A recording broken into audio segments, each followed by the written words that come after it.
لا حول ولا قوة إلا بالله العلي العظيم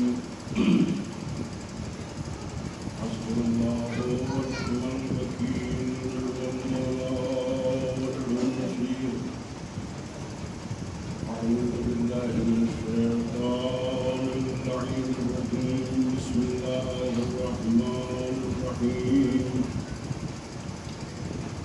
الحمد لله الذي هدانا لهذا وما كنا لنهتدي لولا أن هدانا الله لقد جاءت رسل ربنا بالحق والصلاة والسلام والتحية والإكرام على النبي الأمي المكي المدني المبتهل الأفضل الاتهام النبي المؤيد والرسول المصدق المحمود الأحمد المصطفى الأمجد أبي القاسم محمد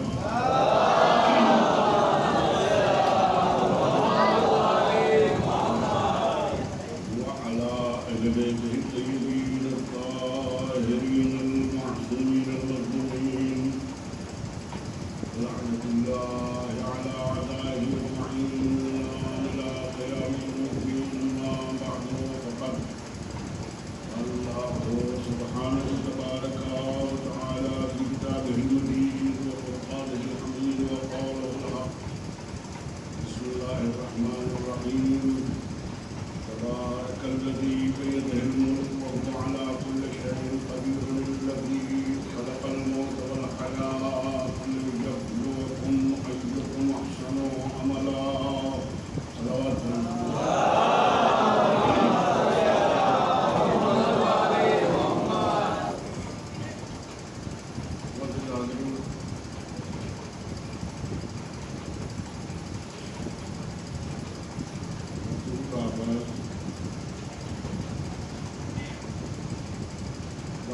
کتاب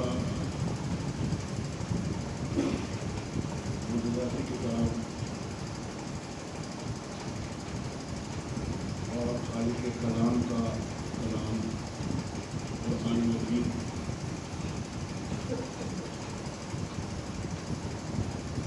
اور اسی قدیم ترین اور مستحکم ترین کتاب سورہ ملک ذات والی وجود میں جو قدرت اور ملاقت کا اعلان فرمایا ہے، اس کی ابتدائی آیات کی تلاوت کا شرف میں نے حاصل کیا ہے اور اس جگہ میں آپ حضرات کی خدمت میں چند لمحے چند دقائق بغرض مثال ثواب مرحومہ کی روح کی تسکین کے لیے تذکرہ پہلے بیت کرنا منظور ہے۔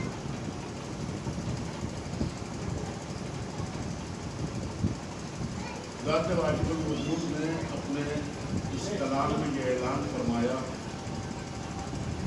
تبارک الذی بیدہ الملک، بابرکت ہے وہ ذات، بابرکت ہے وہ خدا، بیدہ الملک جس کے ہاتھ میں تمام اختیارات ہے، زمین سے لے کے آسمان تک، سرا سے لے کے سوریا تک، ہر چیز جس کے جیتے قدرت میں، ہر چیز جس کے اختیار میں، وہ خدا الذی خلق الموت والحیات، جس نے موت کو بھی خلق کیا اور حیات کو بھی خلق کیا۔ یہ تخلیق موت و حیات اس بنیاد کو بڑی علت بیان کی اللہ نے۔ الذی خلق الموت والحیات لیبلوکم ایکم احسن عملا، اس موت اور حیات کو اللہ نے خلق اس لیے کیا ہے تاکہ پروردگار عالم ہماری آزمائش کرے لِيَبْلُوَكُمْ أَيُّكُمْ أَحْسَنُ عَمَلًا، کہ تمہارے درمیان عمل کے اعتبار سے بہترین فرق کون ہے۔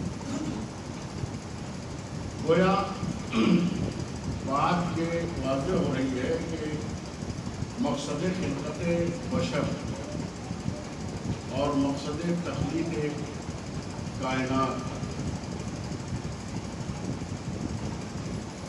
انسان کو جانچنا اور انسان کو پرکھنا اور انسان کی آزمائش کرنا۔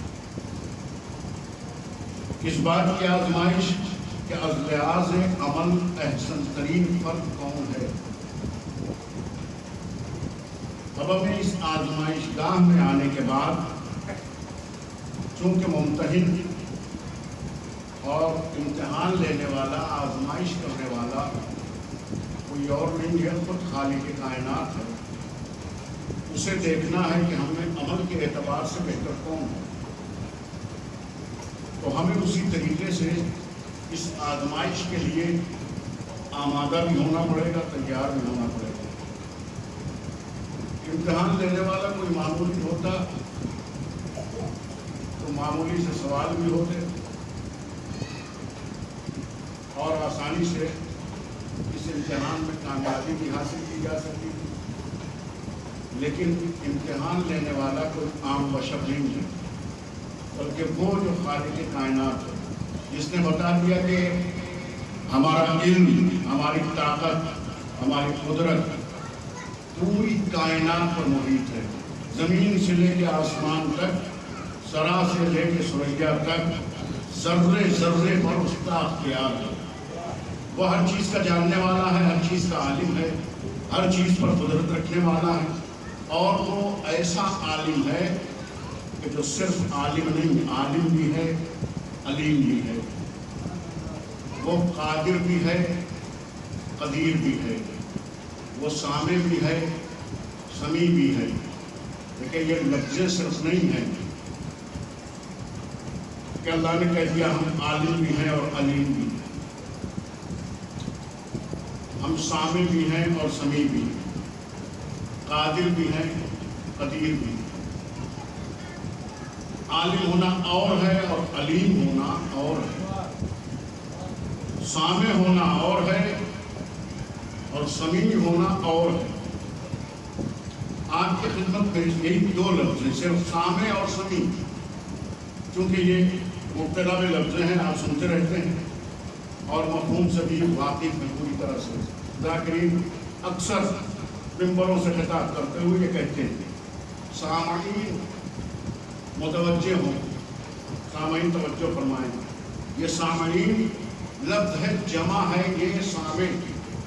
سامع کہتے ہیں سننے والے کو،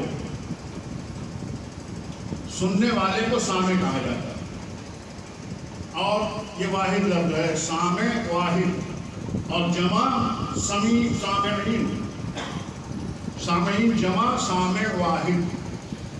سامع یعنی سننے والا اور سامعین سننے والے، ایک ہو تو سننے والا اور بہت سے ہوں تو سننے والے، سامعین۔ اسی لیے خطاب میں سامعین کی لفظ استعمال کی جاتی ہے۔ تو اللہ سامع بھی ہے اور سمیع بھی ہے، دونوں میں فرق ہے، سامع اور ہوتا ہے، سمیع اور ہوتا ہے۔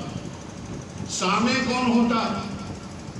سامع کہتے اسے ہیں وہ سننے والا کہ جو سنے تو لیکن کوئی سنانے والا ہو، بھئی سنانے والا ہوگا اور پھر سننے والا سن رہا ہے تب اسے کہا جائے گا سامع۔ میں بول رہا ہوں، آپ سن رہے ہیں، میں متکلم ہوں، آپ سامع ہیں، آپ سن رہے ہیں۔ کیوں سن رہے ہیں؟ اس لیے کہ میں بول رہا ہوں، تو میں بول رہا ہوں وہ آپ سن رہے ہیں۔ یہ ہوتا ہے سامع، یہ فرق ہے سامع اور سمیع میں۔ سامع وہ ہوتا ہے کہ جو بولنے والے کی بات سن کر سنے، اسے کہتے ہیں سامع۔ لیکن سامع اور ہے اور سمیع اور ہے۔ سامع جب بولا جائے تب سنے، ایک بولنے والا موجود ہو اور سننے والا سن رہا ہے تب وہ سامع کہلائے گا۔ یہ فرق ہے سامع اور سمیع میں۔ سامع بغیر بولنے والے کے سن سکتا ہی نہیں، لیکن سامع اور ہے اور سمیع اور ہے۔ سامع وہ ہے کہ سامنے کوئی بولنے والا ہو تب سنے، وہ کہلائے گا سامع یا سامعین۔ لیکن جو بغیر بولے سن لے اسے کہتے ہیں سمیع۔ صلوات پڑھیں محمد علیہ۔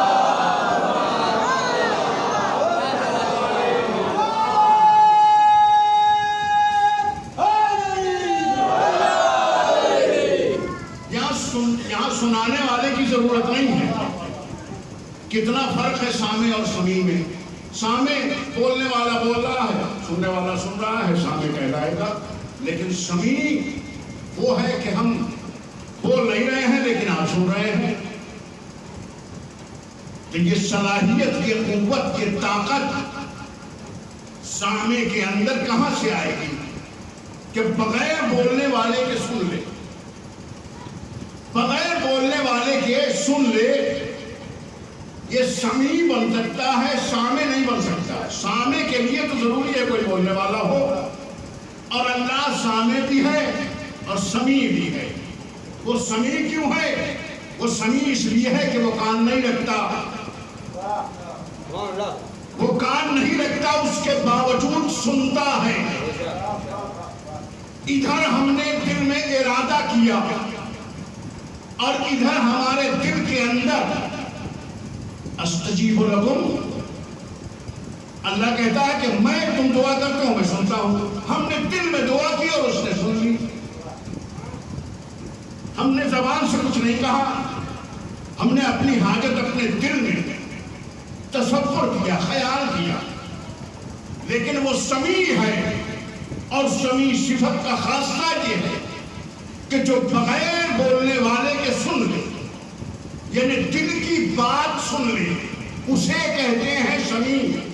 ہم نے صرف ارادہ کیا، دل میں خیال کیا، ہماری حاجت تھی، ہم نے دل میں خیال کیا، تنہائی میں جا رہے ہیں، معبود مشکل ہے تو حل کر دے۔ کسی نے سنا نہیں لیکن اس نے سن لیا، اس نے سن لیا، اسی لیے وہ سمیع کہلایا۔ اس لیے کہ بغیر بولنے والے کے جو سن لے وہ ہے سمیع۔ اب عزیزو، اللہ سمیع ہے اور اس کے جتنے اسماء، اس کے جتنے صفات ہیں، اللہ نے اپنے ان صفات کا مظہر اہل بیت کو بنایا۔ میں آپ کو کہیں لے جانا چاہتا ہوں، اللہ نے اپنی صفات کا مظہر اہل بیت کو بنایا ہے۔ اللہ ہے سمیع، سنتا ہے، بولنے والا ہو نہ ہو لیکن وہ سنتا ہے۔ اور اللہ نے اپنی صفت کا مظہر بنایا۔ کسے بنایا؟ اہل بیت کو بنایا۔ تو آئیے دیکھیں کہ اہل بیت کی کوئی فرد ایسی ہے کہ جو بغیر بولنے والے کے دل کی بات سن لیتی ہو؟ آئیے اہل بیت کے افراد میں تلاش کریں۔ عزیزو، جنگ صفین ہے، جنگ صفین کا مرحلہ ہے، جنگ ہو رہی ہے، پورے شباب کو جنگ صفین ہے، اور جنگ کرتے کرتے ایک مرتبہ مالک اشتر کے دل میں خیال آیا، مالک اشتر کے دل میں خیال آیا۔ انہوں نے جو اپنے مقتولین کی تعداد دیکھی، تعداد کو شمار کیا تو پتا چلا کہ ان کے مقتولین کی تعداد اتنی ہے کہ اگر ایک اور مار دیتے تو علی کے برابر ہو جاتے، علی کے برابر ہو جاتے۔ جناب مالک اشتر نے سنا، دیکھا، اور دیکھنے کے بعد یہ دل میں خیال آیا، علی صفات الہیہ کا مظہر، اور اللہ کی ایک صفت ہے سمیع ہونا۔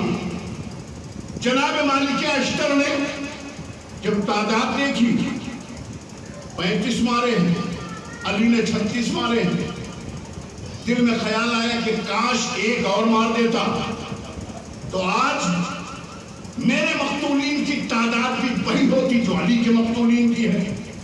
یہ خیال آیا تو سمیع صفت کے مظہر علی نے مالک اشتر کی طرف دیکھ، مولا نے دیکھا، دیکھ کے مسکرائے، مسکرا کے بولے، مالک کیا سوچ رہے ہو؟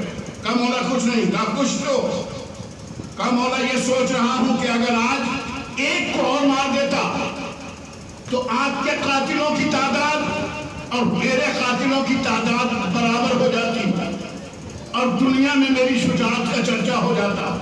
یہ سننا تھا کہ مظہر صفات الہیہ علی ابن ابی طالب نے آواز دی.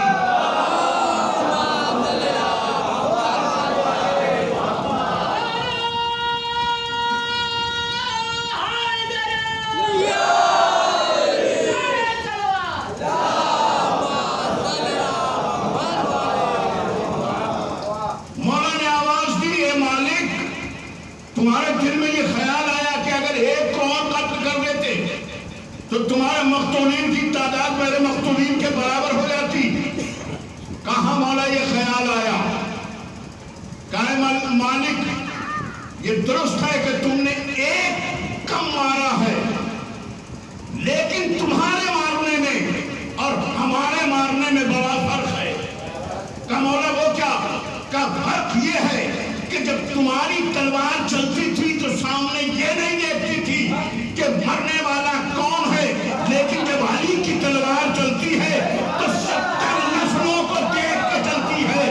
اگر 70 پشت میں کوئی مومن پیدا ہونے والا ہے تو علی کی تلوار رک جایا کرتی ہے.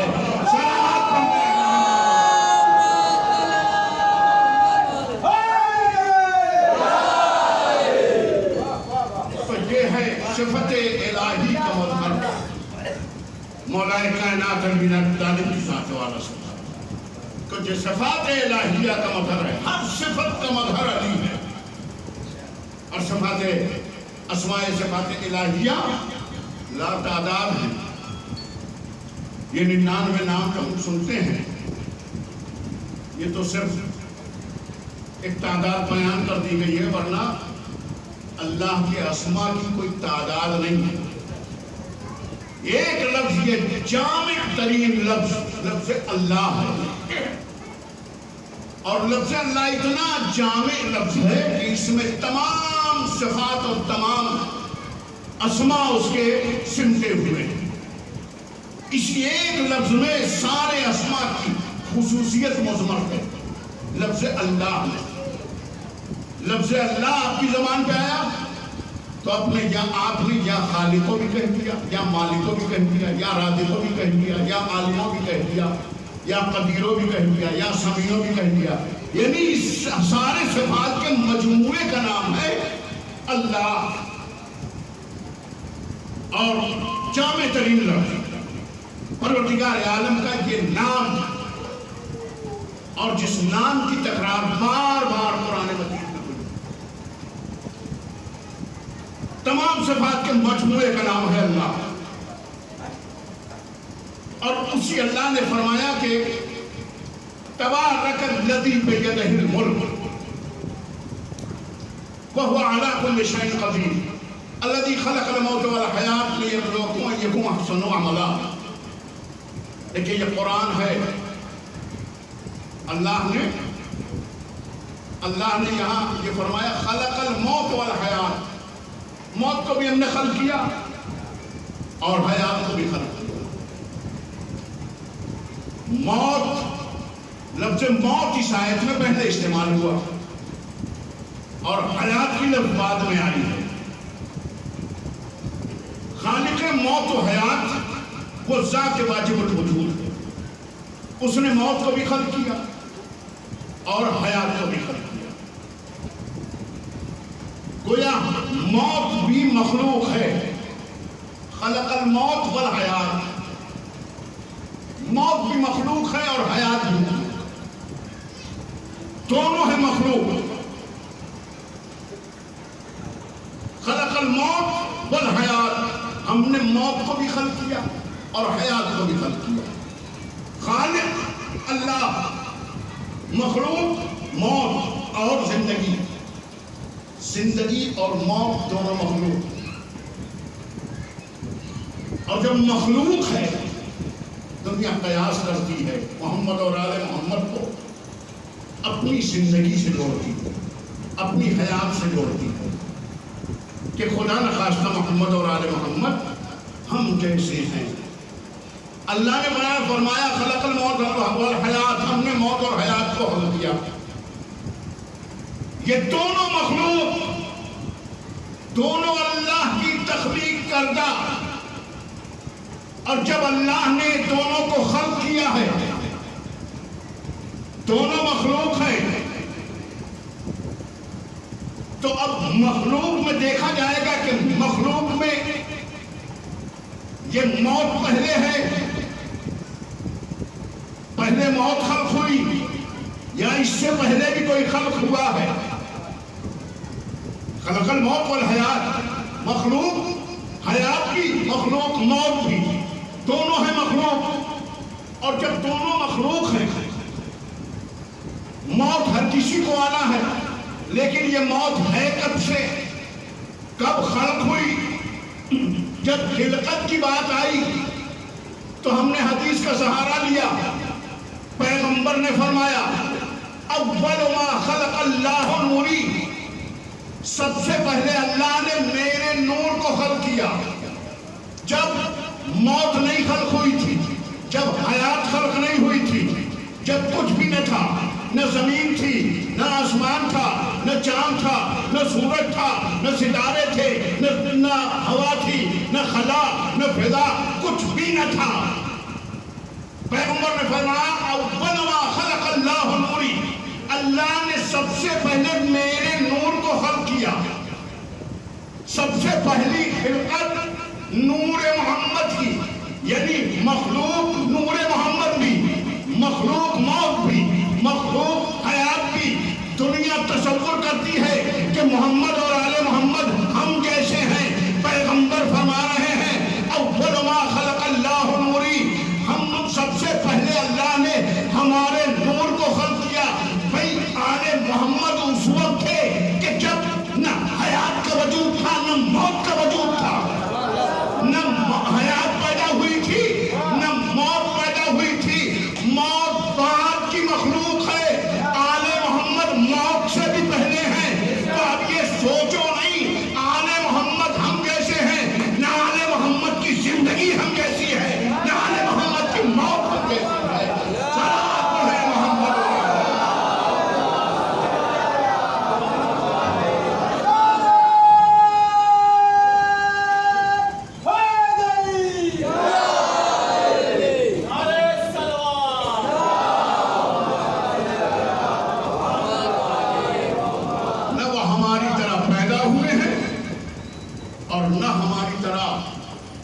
ان کو موت آنے والی ہے. ہماری موت یہ ہے کہ ہمارا کوئی ٹھکانہ نہیں ہے. قرآن نے آواز دی اینما تکونوا یدرککم الموت ولو کنتم فی بروج مشیدہ. قرآن نے کہا تم کہیں بھی رہو، اینما تکونوا، تم جہاں بھی رہو، یدرککم الموت، تم کو موت پا لی. وَلَوْ كُنْتُمْ فِي بُرُوجٍ مُشَيَّدَةٍ، چاہے وہ تم اپنے کو محفوظ قلعوں میں محفوظ کر دو، محفوظ قلعوں میں، مضبوط قلعوں میں اپنے کو اگر محفوظ کر لو گے تب بھی موت وہاں تک پہنچ جائے گی. یعنی انسان اس مخلوق کا نام ہے کہ جس کا اختیار موت پہ نہیں ہے، بے بس ہے موت کے آگے. اور صرف عام انسان نہیں، نبوتیں بھی بے بس ہیں اس موت کے سامنے. موت کی دسترس، موت کی پہنچ اور موت کا اختیار، ہر جگہ موت پہنچ جاتی ہے. انسان اپنے کو کتنا بھی محفوظ رکھے لیکن موت وہاں تک پہنچ جاتی ہے اور موت سے ہم بچ نہیں سکتے. اینما تکون، جہاں بھی رہو. تو کیا ان کی موت اور ہماری موت ایک جیسی؟ نہیں. ہماری موت یہ ہے کہ ہم بے اختیار ہیں، بے بس ہیں، سفر میں ہیں، حضر میں ہیں، گھر میں ہیں، باہر ہیں، کسی بھی حالت میں ہیں اور وقت آن پہنچا، موت کا فرشتہ آ گیا، اسے اجازت نہیں لینی ہے، اسے ہم سے پوچھ کے نہیں آنا ہے. اس نے جب جب حکم پروردگار ہو گیا، اس نے روح قبض کر لی، تو بے بس ہے انسان تو زندگی میں بھی بے بس ہے اور موت میں بھی بے بس ہے۔ تیرا اور آل محمد کا کوئی مقابلہ نہیں ہے۔ تو اپنی موت میں بے بس ہے، تو چاہتے ہوئے بھی اپنی موت کو روک نہیں سکتا ہے، لیکن آل محمد وہ ہیں کہ آل محمد اور آل محمد گھر میں ہوتے ہیں، موت دروازے پر کھڑی ہوتی ہے، اجازت لیتی ہے، جب اجازت مل جاتی ہے تب موت کا فرشتہ گھر میں آتا ہے۔ صلوات ہے محمد۔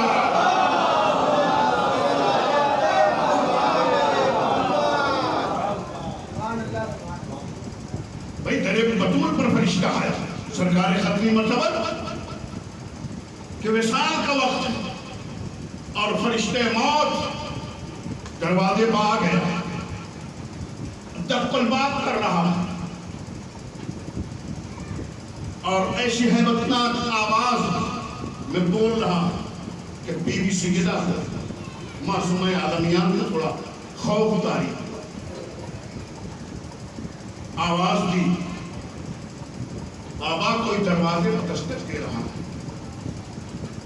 پیغمبر نے فرمایا کہ وہ موت کا فرشتہ، اسے آنے دو۔ چین ہو گئی۔ پیغمبر نے فرمایا کہ اے فاطمہ جب تک تم اجازت نہ دو گی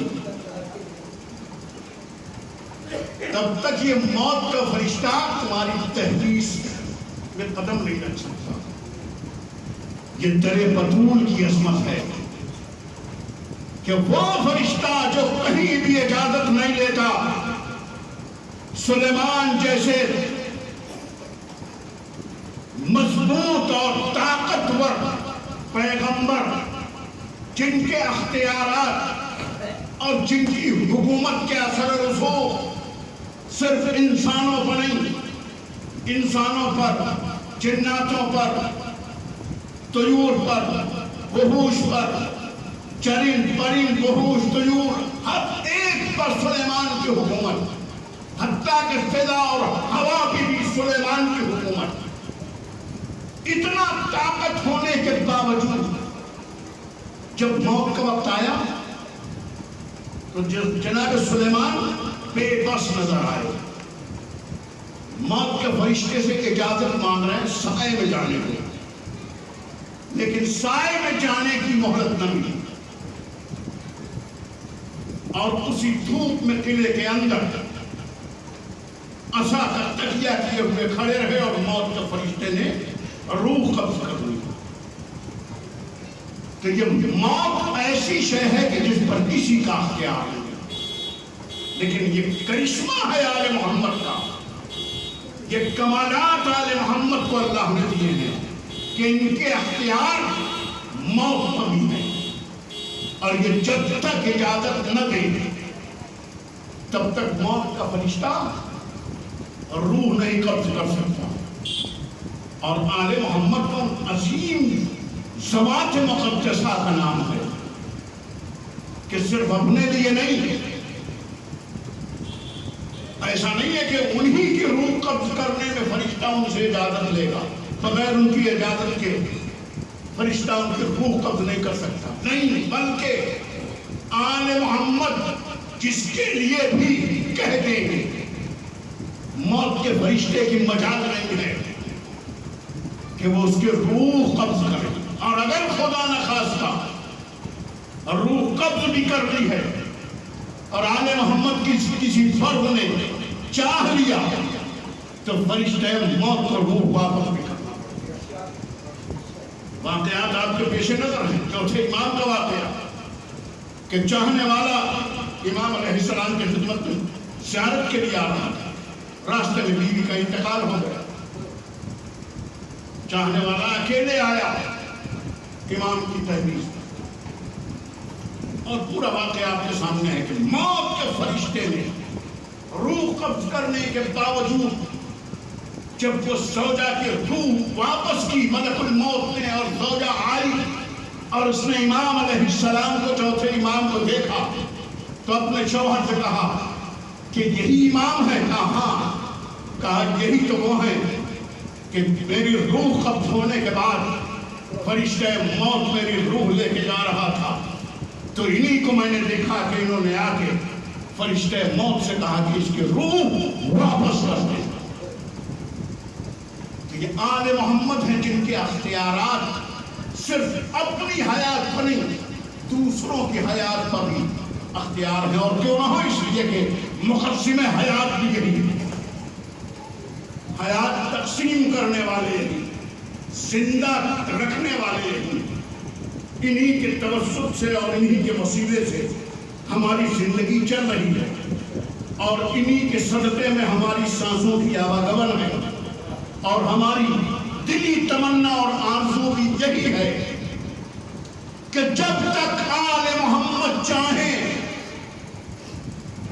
بلکہ یوں کہوں کہ جب تک آل محمد کی مودت ہمارے وجود کے رگ و ریشے میں سمائی ہوئی ہے، تب تک یہ زندگی سلامت رہے، اور خدا نخواستہ اس دن میں اس وجود میں ذرہ برابر بھی آل محمد کی محبت میں کمی آنے کا امکان بھی ہو تو اس سے پہلے خدا ہمیں موت دے دے، اس لیے کہ وہ زندگی نہیں چاہیے کہ جو در آل محمد سے ہٹ کے، ہمیں وہ زندگی چاہیے جو صدقہ محمد و آل محمد ہو، جو عطیہ اہل بیت ہو۔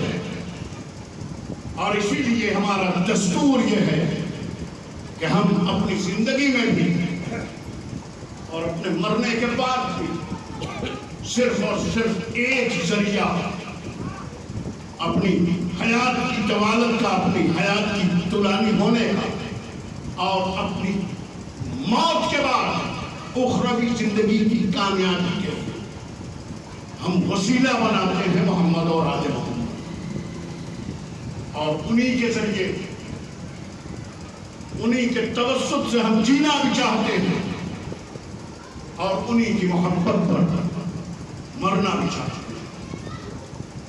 اور ان کی محبت میں اگر موت آ جائے تو پھر وہ موت نہیں ہوتی، ان کی محبت میں اگر موت آ رہی ہے تو وہ موت نہیں، وہ موت شہادت میں تبدیل ہو جائے۔ اپنی بات نہیں کہہ رہا ہوں، فرمان معصوم ہے، من مات علی حب آل محمد مات شہیدا، جو آل محمد کی محبت میں مر جائے وہ شہید مرتا ہے، اور شہید مرتا نہیں۔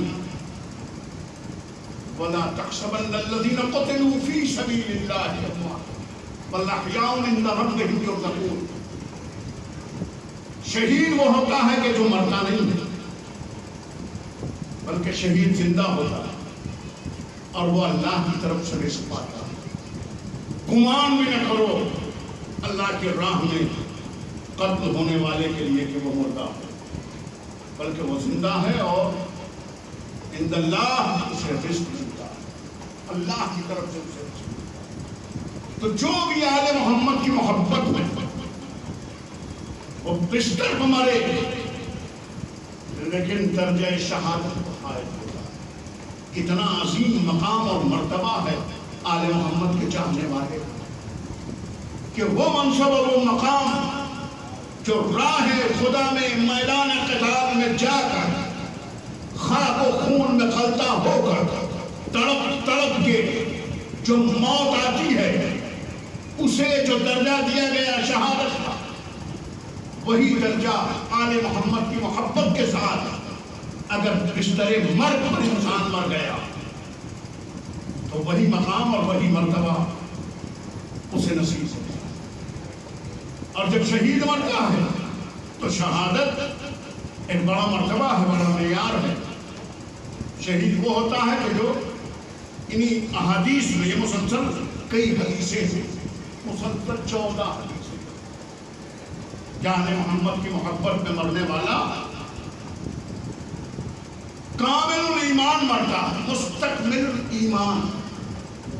من مات علی حب آل محمد مات مؤمن مستکبر الایمان، کامل الایمان دنیا سے اٹھتا ہے. من مات علی حب آل محمد مات تائبا. آل محمد کی محبت کے ساتھ جو دنیا سے گیا وہ توبہ کیا ہوا مرتا. توبہ کیا ہوا مرتا. لفظوں سے توبہ اس نے نہیں کی ہے، الفاظ توبہ اس کی زبان پہ نہیں آئے ہیں. ماتا تائبہ، من مات علی، حدیث کی باریکی کو سمجھے، من مات علی حب آل محمد، جو آل محمد کی محبت پہ مر گیا، گویا اس نے اللہ کی بارگاہ میں توبہ کر لی، توبہ کیا ہوا. من مات علی حب آل محمد مات مغفورا. طلب مغفرت، یہ طلب مغفرت چاہتے ہوئے نہ چاہتے ہوئے، مثلا اس نے طلب مغفرت کی درخواست بھی نہیں کی،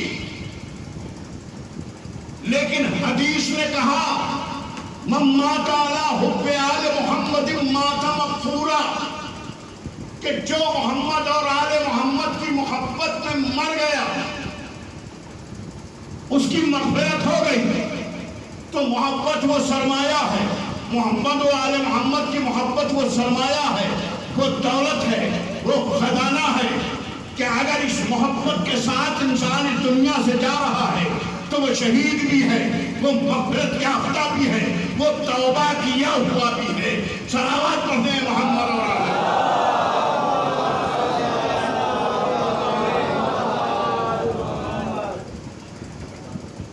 موت ہر کسی کو آنی ہے اور یہ اللہ کا حتمی فیصلہ ہے. لیکن عزیزو،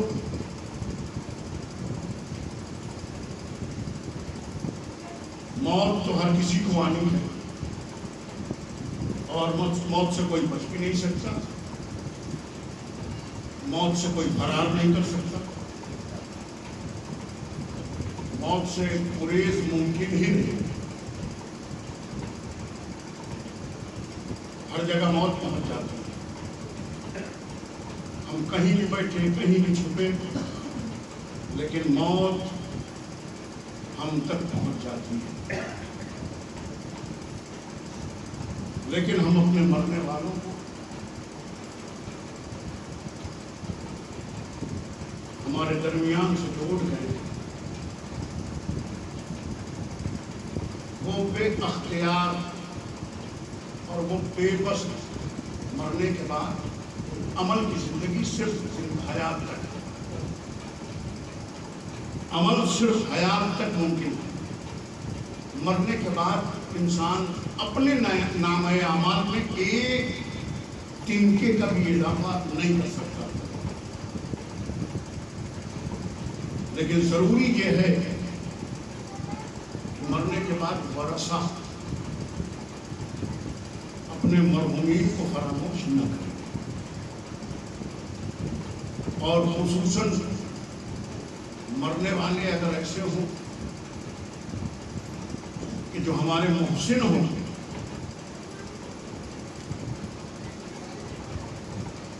جنہوں نے جن کو اللہ نے ہماری خلقت کا ذریعہ قرار دیا، ان کی فراموشی کسی حال میں بھی درست نہیں ہے. اور وہ کون ہے؟ والدین ہیں. قرآن کا حتمی فیصلہ ہے، وَقَضَىٰ رَبُّكَ أَلَّا تَعْبُدُوا إِلَّا إِيَّاهُ وَبِالْوَالِدَيْنِ إِحْسَانًا. والدین کا بڑا مرتبہ ہے، بڑا مقام ہے، اور والدین کی عظمت اور فضیلت کے سلسلے میں قرآن مجید 12 مقام پر انسان کو وصیت کی ہے کہ والدین کے ساتھ احسان کرو، حسن سلوک کرو. اور یہ بھی حقیقت ہے کہ خاص طور سے والدین کے ساتھ ہم جتنا بھی بدلہ دے دیں لیکن وہ بدلہ نہیں ہوتا. کچھ بھی کر ڈالے بدلہ ممکن ہی نہیں۔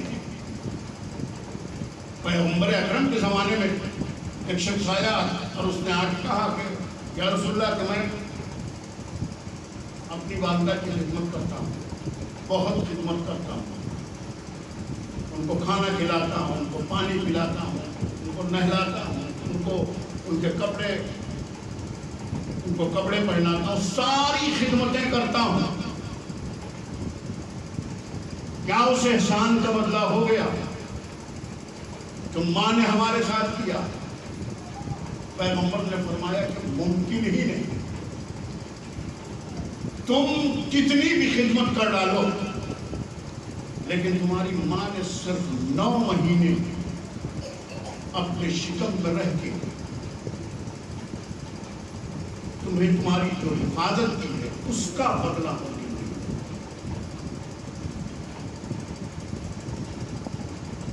ماں کے احسانات کا بدلہ کہ باپ کے ساتھ بھی احسان ہے، والدین ایک احسان ہے، والدین کے ساتھ احسان کرو، لیکن جب ماں اور باپ دونوں کے سلسلے میں پوچھا گیا، چھٹے ایمان سے پوچھا گیا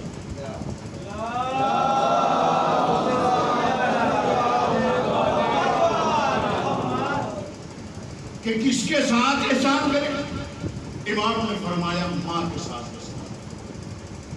پھر کس کے ساتھ احسان کرے، امام نے فرمایا ماں کے ساتھ احسان۔ تکرار کی پھر پوچھنے والے نے پھر کس کے ساتھ احسان کرے، کہا ماں کے ساتھ احسان کرے۔ پھر جب چوتھی مرتبہ تکرار کی تب امام نے فرمایا باپ کے ساتھ احسان کرے۔ یعنی 4 مرتبہ سوال کرنے پر 3 مرتبہ امام نے فرمایا ماں کے ساتھ احسان کرے۔ ماں کا مرتبہ، ماں کا مقام یہ ہے کہ وہ انسان جو دنیا میں آیا ہے، جو ناقابل ذکر تھا، جو عدم میں تھا، اسے وجود کا ذریعہ پروردگار عالم نے والدین کو بنایا، اور والدین کو بنایا۔ والدین میں ایک مدت تک انسان صلب پدر میں رہا، باپ کا احسان، صلب پدر سے رحم مادر کی طرف منتقل ہوا، باپ کا احسان، لیکن صلب پدر سے رحم مادر تک آیا، کتنا بڑا احسان ہے۔ پہلی منزل کا احسان ماں کا احسان ہے، اور ماں اس عظیم ذات کا نام ہے کہ جس کے احسانات بیان نہیں کیے جا سکتے۔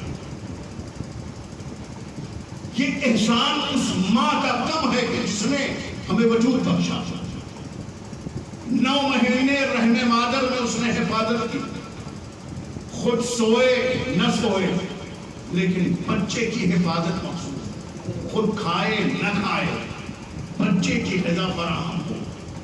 جب تک رحم مادر میں بچہ ہے اس نے اپنے وجود کا جوہر پلا پلا کر اس انسان کی نشو و نما کی، اور 9 مہینے حفاظت کرتی رہی۔ وہ بچہ جو صلب پدر سے رحم مادر میں آیا نجس تھا، لیکن جب رحم مادر سے دنیا میں آیا، پہلا احسان ماں کا کہ 9 مہینے حفاظت کی، دوسرا بڑا احسان ماں کا کہ اس نے جب دنیا میں وجود عطا کیا تو وہ بچہ جو صلب پدر سے رحم مادر کی طرف آیا تھا نجس تھا، لیکن جب ماں نے اسے وجود دیا، دنیا کی طرف منتقل کیا، تو اب یہ نجس نہیں ہے، پاکیزگی ماں نے عطا کی۔ نجس نطفے کو ماں نے جب وجود دیا تو طاہر بنا کے دنیا میں بھیجا، طاہر بنا کے، لیکن طاہر بنا کے مجھے خیال آئے گا آپ کے ذہن میں کہ بچہ پیدا ہوتا ہے تو نجس ہوتا ہے، غسل کی ضرورت پڑتی ہے، مرتا ہے انسان تب بھی غسل کی ضرورت پڑتی ہے. تو ایک مثل مشہور ہے کہ پیدا ہوا تو نجس، آیا تو نجس، گیا تو نجس، لیکن دونوں کی کیفیت الگ ہے. مرنے کے بعد غسل واجب ہے، لیکن جب پیدا ہوتا ہے بچہ تو غسل واجب نہیں، مستحب ہے. غسل مولود واجب نہیں، غسل مولود مستحب ہے. اور مستحب ہونا دلیل اس بات کی ہے کہ بچہ پاک ہے، اس لیے کہ غسل بدن کی طہارت کے لیے نہیں ہے، غسل انسان کی طہارت کے لیے ہے. انسان جب تک نجس ہے، نجاست کی عالم میں غسل ہو ہی نہیں سکتا. ایک مجرم ہے، مجرم اگر غسل کرنے گیا اور اس نے غسل خانے میں جا کر ڈائریکٹ غسل کر لیا تو کیا یہ غسل صحیح ہوگا؟ غسل بدن کو پاک کرو، پہلے بدن کو صاف کرو، بدن پاک ہو. غسل بدن کا نہیں ہوتا. وضو اور غسل دونوں جسمانی طہارت کا نام نہیں ہے. آپ دن بھر منہ دھوتے رہیے، چہرہ صاف ہو جائے گا، ہاتھ صاف ہو جائے گا، لیکن اگر نیت نہیں ہے تو وضو نہیں ہوگا. دو لفظ ہیں، وضو اور وضو. ایک واو پہ زبر، ایک میں واو پہ پیش، وضو اور ایک وضو. وضو اور وضو میں فرق کیا ہے؟ وضو کہتے ہیں اعضاء کے دھونے کو وضو کہتے ہیں. چہرہ دھو لیا، ہاتھ دھو لیا، مسا کیا، یہ وضو ہے. لیکن وضو واو پہ پیش کے ساتھ وضو وہ ہے، وضو سے اعضاء کی پاکیزگی نہیں ہوتی، اعضاء کی پاکیزگی ہوتی ہے، لیکن وضو سے روح کی پاکیزگی ہوتی ہے، انسان پاک ہوتا ہے. اسی طریقے سے غسل ہے. غسل خانے میں گئے، بدن کو پاک کیا، پاک کرنے کے بعد اب غسل ہوگا تو غسل بدن کا نہیں ہوتا، جسم کا غسل نہیں ہوتا، روح کا غسل ہوتا ہے. ورنہ انسان غسل خانے میں جانے کے بعد نہا کر صابن لگا کے اس نے اپنے بدن کو پاک کر لیا، لیکن صرف صابن سے جسم کو دھو لیا. مجرم ہے، وہ نجس ہے، اور اس نے جانے کے بعد غسل خانے میں نہا لیا، کیا اسے طہارت مل گئی؟ نہیں ملی. جب تک وہ غسل نہیں کرے گا تب تک اسے طہارت نہیں ملے گی. تو یہ غسل جسم کو پاک نہیں کرتا، یہ انسان کو پاک کرتا ہے، انسان کو پاک کرتا ہے. تو ایک غسل ہے مرنے کے بعد، ایک غسل ہے پیدا ہونے پہ. جو مرنے کے بعد غسل ہے، 3 غسل، بیوی کے پانی سے، کافور کے پانی سے، خالص پانی سے، وہ غسل واجب. لیکن یہ غسل مولود جب بچہ پیدا ہوا تو غسل مولود یہ مستحب، یہ مستحب غسل دلیل ہے اس بات کی کہ ماں نے بچے کو جو وجود بخشا ہے، وہ بچہ جو سلب پدر سے رحم مادر کی طرف آیا تھا، نجس تھا، اسے ماں نے جب اپنے ذریعے وجود بخشا ہے، دنیا میں بھیجا ہے، تو پاک بنا کے بھیجا ہے. صلوات پڑھیں محمد علیہ.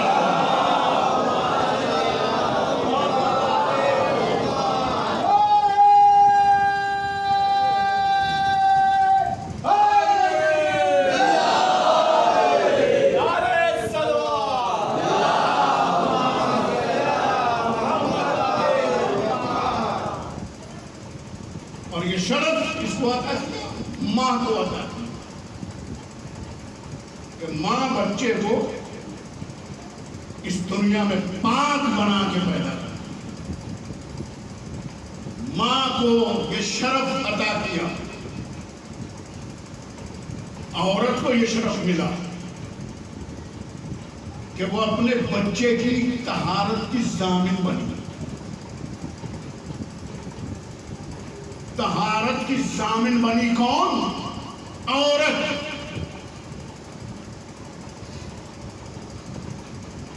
عورت کو اللہ نے طہارت کا ضامن بنایا. عام عورتیں اپنے بچوں کی طہارت کی ضامن ہیں. قدرت نے آواز دی، ہم نے ماں کو، ہم نے عورت کو بچوں کی طہارت کا ضامن بنایا ہے. عورت کو طہارت کا ضامن بنایا ہے. یہ مرتبہ عورت کو اس لیے ملا کہ اللہ نے روز اول ایک عورت کو طہارت کا مرکز بنایا ہے. ایک عورت کو طہارت کا مرکز بنایا ہے. اور وہ خاتون کون ہے؟ وہ خاتون کوئی اور نہیں ہے، وہ صدیقہ طاہرہ حضرت فاطمۃ الزہرا، جن کی طہارت کے اعلان کے لیے اللہ نے آیے تطہیر بھیج کے یہ اعلان فرمایا کہ اہل بیت طاہرین فاطمہ اس ذات کا نام ہے کہ جو خود بھی پاک ہے اور اپنے خاندان کے تمام افراد کے ساتھ پاک ہے. صلوات پڑھتے ہیں محمد.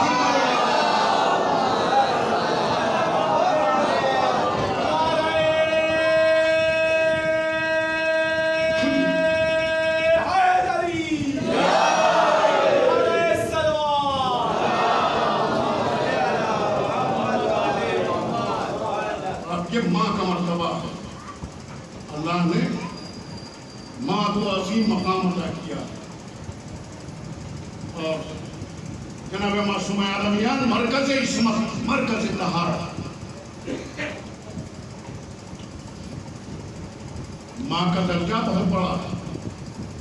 پیغمبر اکرام، پیغمبر اکرم کے ازواج ام المومنین کہا گیا. اور جب ام المومنین کا ٹائٹل ملا تو معصومہ عالمیان کو بعض خواتین میں تعمیر دی کہ ہم کو شرف ام المومنین نوازا گیا. پیغمبر اکرم نے دیکھا کہ بیٹی کے چہرے پر اس پہلالی کیفیت ہے تو پیغمبر اکرم نے یہ ام المومنین، امہات المومنین، نبی کی بیویاں مومنین کی مائیں ہیں. پیغمبر نے جب مطمئن چہرہ دیکھا تو فرمایا کہ فاطمہ گھبراؤ نہیں، فاطمہ تو ام ابیہا، فاطمہ اپنے باپ کی ماں. امت کی ماں ہونا اور ہے اور نبوت نہیں، سردار انبیاء کی ماں ہونا اور بات ہے. کہ فاطمہ تو ام ابیہا، فاطمہ اپنے باپ کی ماں. ام کے معنی ہیں مرکز کے، مرکز و محور، حقیقت، جوہر. ام کے معنی ماں لفظ جو ہے بڑا پیارا لفظ ہے اور بڑا محبوب لفظ ہے. اولاد کے لیے یہ ماں کا لفظ انتہائی محبوب ہے. اور ماں اپنی بیٹی سے کس قدر، اپنی اولاد سے کس قدر محبت رکھتی ہے. یہ تفریق، بیٹی اور بیٹے کی تفریق ماں کے درمیان نہیں ہوتی، ماں کے باعث کی تفریق نہیں ہوتی. ماں اپنی اولاد سے محبت ہوتی ہے، چاہے وہ بیٹا ہو اور چاہے بیٹی ہو، دونوں سے ویسے ہی محبت رہتی ہے. اور ماں کی چاہت اولاد کے لیے سن و سال کی محتاج نہیں ہے کہ ماں اپنی اولاد سے بچپن میں جب وہ گود میں ہے تو محبت کر رہی ہے، چلنے پھرنے لگا تو محبت کم ہو گئی، لڑکپن آیا محبت اور کم ہو گئی. بالغ ہوا محبت اور کم ہو گئی، جوان ہوا محبت اور کم ہو گئی. ایسا نہیں ہے. ایک ماں کے لیے اس کی اولاد جیسے روز اول ہے ویسے روز آخر. ماں اپنی اولاد سے جیسے بچپن میں محبت رکھتی ہے ویسے جوانی میں بھی محبت رکھتی ہے، ویسے بڑھاپے میں بھی محبت رکھتی ہے. نومولود ہے بچہ تب بھی ایک ماں اپنے بیٹے کو اپنے سینے سے لگا کے رکھنا چاہتی ہے، اور ذرا سی بھی کوئی تکلیف ہوئی تو ماں بے قرار ہو جاتی ہے. اور اسی لیے ماں کی محبت کے لیے، عام محبتوں کے لیے لفظ ایجاد ہوئی محبت، لیکن ایک اکلوتا لفظ جو ماں سے منسوب کیا گیا محبت کے لیے، وہ کسی اور کو دیا ہی نہیں گیا. وہ لفظ ہے مامتا. مامتا ماں کی محبت، کسی اور کی محبت کو مامتا کا خطاب نہیں دیا گیا. مامتا صرف ماں سے منسوب ہے، ماں کی مامتا. اور یہ مامتا اتنی پرکشش لفظ ہے، مخصوص اسی لیے ہے کہ مامتا کسی حال میں کم نہیں ہوتی. بچہ چاہے سال بھر کا ہو چاہے 5 سال کا، یہ مامتا اپنے بچے سے اسی طرح سے محبت کرتی ہے. بچہ 15 سال کا ہو گیا، مامتا میں فرق نہیں آتا. بچہ 25 سال کا ہو گیا، مامتا اپنے بچے کی تکلیف برداشت نہیں کر پاتی.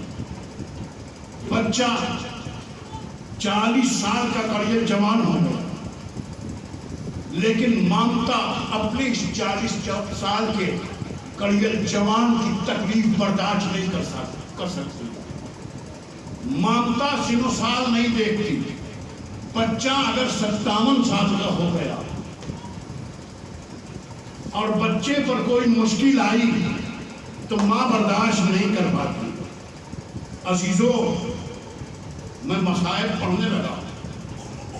امام حسین علیہ السلام 57 سال کے، ماں 18 سال کے سن میں دنیا سے رخصت ہو گئی. بقیہ میں فاطمہ الزہرا کو قرار نہیں ہے.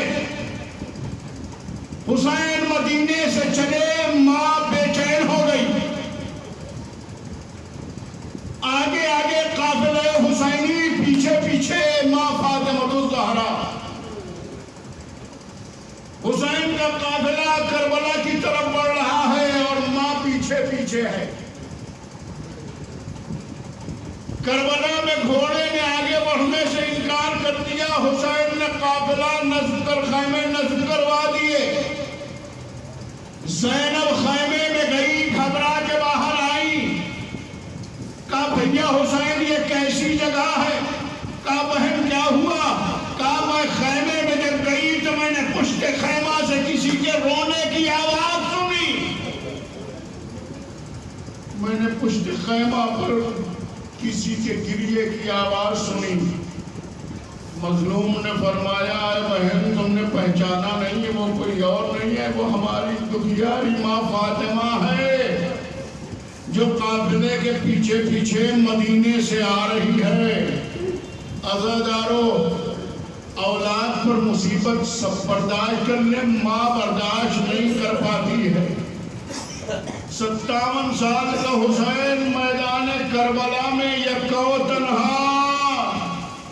فاطمہ الزہرا بے قرار ہیں، بقی میں چین نہیں ہے. فاطمہ بقی چھوڑ کے کربلا آ گئی. حسین نر گئے، آگا میں گر گئے. فاطمہ نے مقتل حسین سنبھالا. حسین پر تیروں تلواروں کی بارش ہوئی. فاطمہ نے مقتل کو اپنے بالوں سے صاف کیا. حسین گھوڑے سے زمین پہ آئے. ماں نے آگو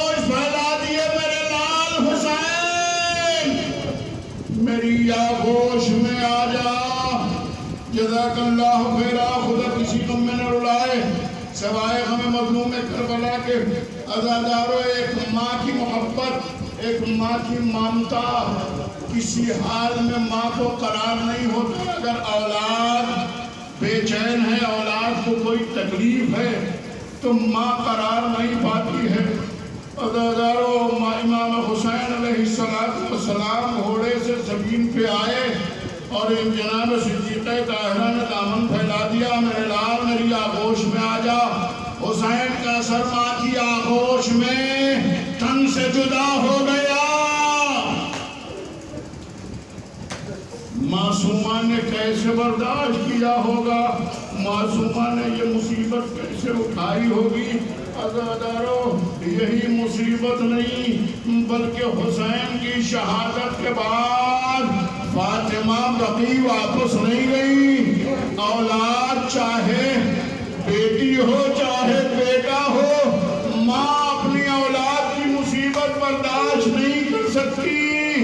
قافلہ کربلا سے چلا، قافلہ چلا، صحرا پیچھے پیچھے، قافلہ کربلا سے کوفہ اور کوفے سے شام آیا۔ شام میں زندان میں قافلے کو قید کر دیا گیا، اور جب زندان شام میں قافلہ قید ہو گیا، آخری جملے ہیں، رحمت تمام ہے، جب زندان میں قافلے کو قید کر دیا گیا تو ایک مرتبہ داروغہ زندان آتا ہے اور آگے کہتا ہے، اے زین العابدین، آپ کے قافلے میں سے کوئی ایسا ہے جو زندان کے باہر جا کر رات کی تاریکی میں گریہ کرتا ہے؟ اے سید سجاد، اسے روک دو، اس لیے کہ یزید کو اگر خبر ہو گئی تو میں سزاوار ہو جاؤں گا، مجھے سزا ملے گی۔ امام نے فرمایا، اے بھولی اماں، کیا کوئی اس زندان سے نکل کے باہر جاتا ہے، گریہ کرتا ہے؟ بی بی نے فرمایا، نہیں بھیا، نہیں میرے لال، ایسا کوئی نہیں ہے کہ جو زندان سے جائے گا۔ زندان میں تالا لگا ہوا ہے، ہاتھوں میں ہتھکڑیاں ہیں، ہم کیسے جا سکتے ہیں؟ داروغہ زندان نے کہا، آپ کو یقین نہیں ہوتا ہے تو رات ہونے دیجئے، ہم ہر رات میں دیکھتے ہیں، رات ہونے دیجئے، ہمارے